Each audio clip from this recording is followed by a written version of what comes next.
you decrease me and increase you so that the people here today can get your word, receive it, and apply it to their lives. In Jesus' name we pray, amen. Okay. So the overall scripture was Philippians 4:13. And I'm going to start with that, and then we're going to go into the scripture that I was given. Now, Philippians 4:13 says, I can do all things through Christ who gives me strength. Now, the scripture says strength.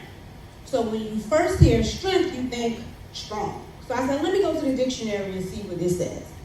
Merriam-Webster lists a couple of things, but I'm going to give you three.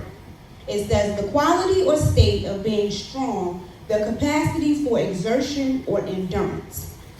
Power to resist force, toughness, or force as measured in numbers, effective number of any body or organization. Example, an army at full strength. Now, in regards to this walk as Christian youth and young adults, we tend to rely on the strength of our grandparents, pastor, first lady, your mother, because I've heard many say, well, I wouldn't be here if it wasn't for the prayers of my mother or my grandmother.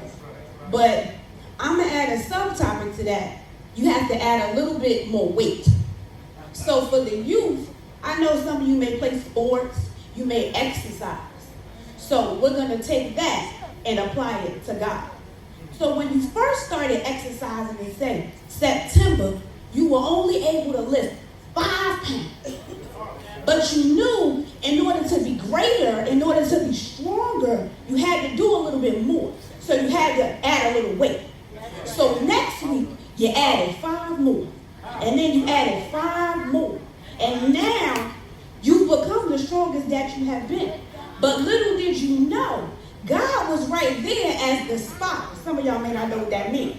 Now, if you're standing there trying to lift the weight, God is right there making sure it don't fall on you and you don't get hurt. All right? Now, youth and young adults in 2020, we have to add a little more weight in our walk. We can't just rely on mom, grandma, pastor, and first lady. We have to start praying for ourselves and our children. You have to start leading by example. You can't expect the children to stand up and pray if you're not praying. You can't expect the children to go and get on the door and usher if you don't hop on the door because nobody's back there. We have to be proactive. We have to make moves in this church without anyone asking you to.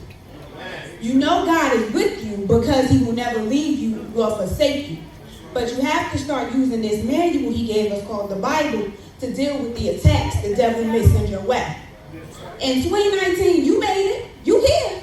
It's December 31st, but it wasn't easy. If you tell me it was easy, we need to have a talk later. So because you made it and you came out, God is going to attack you or your children or your cousin or those around you 10 times harder. So you got to have on your armor and you have to be ready. In 2020, we need to break, in 2020, to break the cycle, hold on. You need to pray more. You need to tithe more. Because last year, you didn't have a job. But this year, you got a job. So you can't say, well, I got $10 in my pocket, but I need to get my nails done. Or no, I need to go out later. So I'm going to put $1 for that. No, because God can take that job from you tomorrow because you didn't get that 10. So you have to give it so he can multiply it. As long as you're not giving, you can't expect to be blessed. Faith without works is dead. You are not entitled to anything just because you're a member of this church and you sit here every Sunday or when you decide to come. You have to do the work because you have to answer to God at the gates for yourself.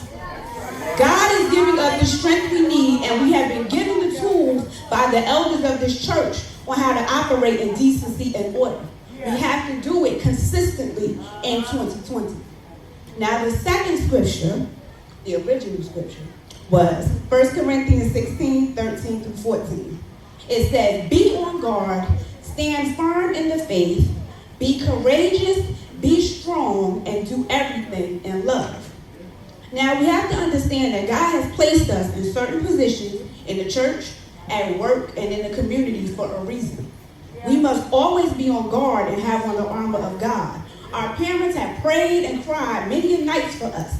And because the devil can't get to them again, the next person is you.